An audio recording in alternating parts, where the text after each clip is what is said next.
आज से एग्जैक्टली 10 दिनों में हम सब अपना सिलेबस कंप्लीट कर रहे होंगे इस सिंपल से टाइम टेबल को फॉलो करके। बस एक कंडीशन है, आपके हालात ऐसे ना हो कि आपने अभी तक कुछ पढ़ाई ही नहीं करी है। आई अज्यूम कि आप में से 90% बच्चों के ये हालात नहीं होंगे, तो एग्जैक्टली 10 दिनों में हम अपना पूरा सिलेबस निपटाएंगे। लेकिन मान लेते हैं आप उन 10% में से जिनका 80% 90% सिलेबस अभी तक बचा ही हुआ है, तो भी आप इस वीडियो को देख लीजिए। जो मैं 10 दिन के लिए बताऊंगा उसको आप थोड़ा एक्सटेंड कर लोगे, थोड़े ज़्यादा दिन का टाइम टेबल आप बना रहे होगे। तो सीधे हम बढ़ते हैं टाइम टेबल के ऊपर। जब हम टाइम टेबल बनाते हैं ना, तो सबसे पहला क्वेश्चन जो आता है और सबसे इंपॉर्टेंट क्वेश्चन जो होता है वो ये होता है कि पर डे हमें कितने चैप्टर्स कंप्लीट करने हैं। सिंपल से 3 स्टेप्स हैं, उसके बाद आपका ये पूरा टाइम टेबल आपको समझ में आ जाएगा। स्टेप नंबर 1 है, आपको कैलकुलेट करना है कि टोटल आपके चैप्टर्स कितने बचे हुए हैं। अब कितने चैप्टर्स बचे हुए हैं उससे मेरा क्या मतलब है, अगर आपने किसी चैप्टर की एनसीईआरटी पढ़ ली है, आपसे क्वेश्चन आंसर्स बन रहा है, यानी कि वो चैप्टर आपका हो चुका है, तो उसको हम कंप्लीट मानेंगे। जो चैप्टर में आपने ये नहीं किया है वो चैप्टर आपका बचा हुआ है।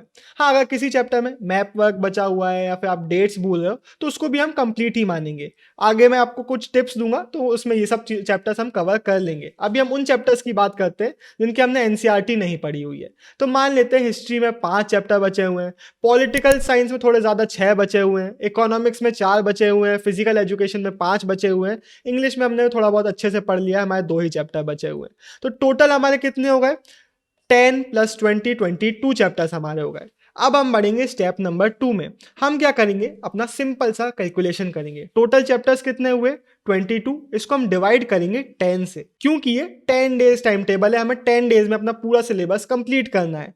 हमारा आंसर क्या आया, 2.2। अब एग्जैक्टली हमें हर रोज कितने चैप्टर कंप्लीट करने हैं, 2.2।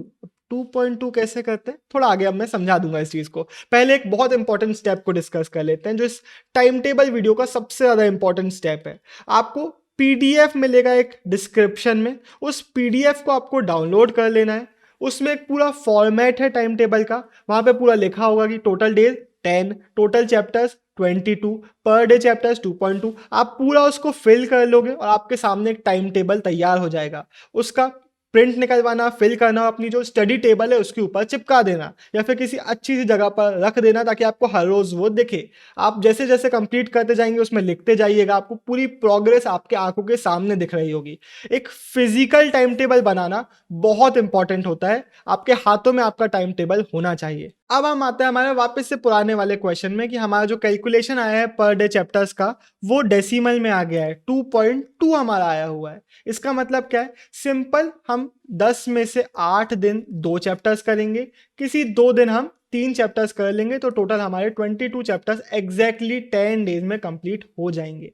मान लेते हैं आपका डेसिमल 2.5 आ जाता है, 2.5 प्लस आ जाता है, तो मैं आपको रिकमेंड करूंगा कि हर रोज आप 3 चैप्टर्स कंप्लीट करो, ताकि 10 दिन के पहले ही आपका पूरा सिलेबस कंप्लीट हो जाए।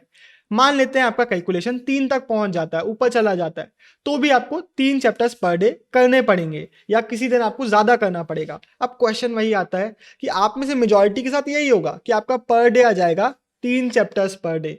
तो क्या ये प्रैक्टिकली पॉसिबल है भी, पर डे 3 चैप्टर्स करना? 100% प्रैक्टिकल है। मैं आपको बताता हूँ, जब मैंने अपने एग्जाम्स के टाइम पे, गुरु भैया ने भी यही टाइम टेबल फॉलो किया था और हम दोनों ने जब कैलकुलेशन किया था ना, तो यही हो गया था कि भैया 3 चैप्टर्स पर डे करना है, वरना टाइम ही नहीं बचा है कि सिलेबस कंप्लीट कर पाए। दोनों ही स्टार्टिंग में डर गए थे कि कैसे करेंगे, लेकिन जब करना चालू किया ना तो हुआ। कैसे करते हैं मैं आपको बता देता हूं। अब आपके पास टाइम नहीं है कि एक एक चैप्टर करने में आप 3-3 4-4 घंटे लगा दो, अब आपको जल्दी जल्दी चैप्टर कंप्लीट करने पड़ेंगे। तो अब मैं आपको कोई ऑप्शन नहीं दे रहा हूं, एक ही एडवाइस कर रहा हूं, हमारे चैनल पे आपको प्लेलिस्ट मिल जाएगी एक्सप्लेनेशन वीडियोस की भी और फंसना पक्का है वीडियोस की भी। ये दोनों अगर आपने देख लिए तो आपका पूरा चैप्टर आपका कंप्लीट हो जाएगा, सारे क्वेश्चंस उसके आपसे बन रहे होंगे, आप अपने पूरे बोर्ड के एग्जाम के लिए प्रिपेयर हो जाओगे। तो सिंपल सा ये चीज आपको फॉलो करना है। इसमें कितना टाइम लगेगा ये भी हम देख लेते हैं। एक्सप्लेनेशन वीडियो होती है 1 घंटे के आसपास की, फंसना पक्का है वीडियो होती है 30 मिनट्स के आसपास की। अगर आप 2x में देखते हो तो 1 घंटे में आपका एक चैप्टर कंप्लीट हो जाएगा। अगर आपने दिन में 3 बार पढ़ने बैठे, सुबह शाम रात 3 बार पढ़ने बैठे, 1-1 घंटा भी आपने वीडियो देख ली, तो 3 घंटे में आपके 3 चैप्टर कंप्लीट हो गए। मान लेते हैं बीच में आपने थोड़ा टाइम पास भी कर लिया, 4 घंटे में 3 चैप्टर आपने कंप्लीट कर लिए। इतना मैं आपसे डिमांड कर रहा हूँ, ये कोई ज़्यादा डिमांड भी नहीं है, एकदम प्रैक्टिकल वीडियो है। मैं आपको मोटिवेट नहीं कर रहा कि दिन में 12 घंटे पढ़ाई करो, 15 घंटे पढ़ाई करो, खाना पीना छोड़ दो। नहीं, 3 से 4 घंटे आपको पढ़ना पड़ेगा अगर आपका कैलकुलेशन 3 चैप्टर पर डे आ गया है। अगर आपने साल भर मेहनत करी है, आपका कैलकुलेशन 1 पॉइंट समथिंग में है या फिर 2 समथिंग में, तो आप 2 घंटे पढ़ोगे, ढाई 3 घंटे पढ़ोगे तो भी आपका काम हो जाएगा। लेकिन बड़ा कैलकुलेशन आया है तो बड़ी पढ़ाई भी करनी पड़ेगी। इम्पॉसिबल नहीं है, 3 घंटे आप आराम से पढ़ सकते हो। थोड़ा सा टाइम टेबल को फिक्स कर लो। एक चीज़ हो गई कि हमने चैप्टर वाला टाइम टेबल बना लिया, कितने चैप्टर हमें करने हैं। दूसरी चीज़ करो कि थोड़ा शेड्यूल भी बना लो कि भाई एक बार सुबह पढ़ने बैठूंगा, दूसरी बार शाम को या दोपहर में, तीसरी बार रात में। इस तरीके से पढ़ाई करने बैठोगे, थोड़ा सा ऑर्गेनाइज करके बैठोगे, थोड़ा ईजी लगने लगेगा। सुनने में थोड़ा डर लगता है तो एक बार दम लगाओ और स्टार्ट कर दो, 3 चैप्टर पर डे भी होने लगेंगे। कम कैलकुलेशन आया है तो बहुत अच्छी बात है। अब हम बात करते हैं 10 दिन के बाद, जब आपका सिलेबस कंप्लीट हो चुका है, उसके बाद हमें क्या क्या चीज़ें करनी है। सबसे पहले तो उठाना सैंपल पेपर्स। सिलेबस कंप्लीट किए बिना मत उठाना। सिलेबस कंप्लीट करने के बाद की मैं बात कर रहा हूँ। सैंपल पेपर में 2 सैंपल पेपर हर एक सब्जेक्ट के लिख कर प्रैक्टिस कर लेना। बाकी जितने भी हैं उनको बस रीड कर लेना। क्वेश्चन पढ़ के आगे बढ़ सकते हो। कोई याद नहीं आया टॉपिक तो उसका आंसर पढ़ सकते हो। सैंपल पेपर की रिकमेंडेशन मैं हमेशा देता हूँ ओसवाल गुरुकुल की। ओसवाल गुरुकुल के सैंपल पेपर काफ़ी ज़्यादा अच्छे हैं। ह्यूमैनिटीज़ के सारे जो मेजर सब्जेक्ट्स हैं उनमें अवेलेबल भी हैं। तो सैंपल पेपर स्किप करने की गलती मत करना। लिंक डिस्क्रिप्शन में मिल जाएगा, वहाँ से आप इनको परचेस कर सकते हैं। चाहें तो ऑफलाइन स्टोर से भी परचेस कर सकते हैं। अब हम वापस आते हैं और चीज़ को डिस्कस कर लेते हैं। बहुत सारे टॉपिक्स होंगे जो आप भूल रहे होंगे। सैंपल पेपर के क्वेश्चन से जब आपको क्वेश्चन याद नहीं आएंगे तो भी आपको पता चल जाएगा कि भाई ये टॉपिक में रिवीजन की ज़रूरत है, तो वो रिवीजन आप कर रहे होंगे। रिवीजन के लिए क्या करेंगे, मान लेते हैं रात में या सुबह आप सैंपल पेपर सॉल्व कर रहे हैं, तो बाकी जो टाइम बचा उस टाइम में आप रिवीजन कर रहे होंगे। जो मैप वर्क है, मैंने पहले बोला था कि सिलेबस कंप्लीट होने के बाद आप इस पे फोकस कर सकते हो। तो मैप के लिए चैनल पे आपको वीडियोस मिल जाएंगी। मैप वर्क पूरा कर लेना, जितने भी हमारे सब्जेक्ट में मैप आता है। क्वेश्चन आंसर्स जितने ज़्यादा पढ़ोगे उतना ज़्यादा अच्छा। तो क्वेश्चन बैंक्स आप परचेस कर सकते हो, हमारे वीडियोस हैं ऑनलाइन, आपको क्वेश्चन आंसर्स मिल जाएंगे। क्वेश्चन पढ़ते जाओ, आगे बढ़ते जाओ। जो क्वेश्चन का आंसर ना बने उसमें जाओ और एनसीईआरटी से रिवीजन करते जाओ। ये पूरा चीज़ें हम फॉलो करेंगे सिलेबस कंप्लीट होने के बाद, ताकि आपका पूरा एक सॉलिड प्रिपरेशन उस सब्जेक्ट के लिए हो रहा हो।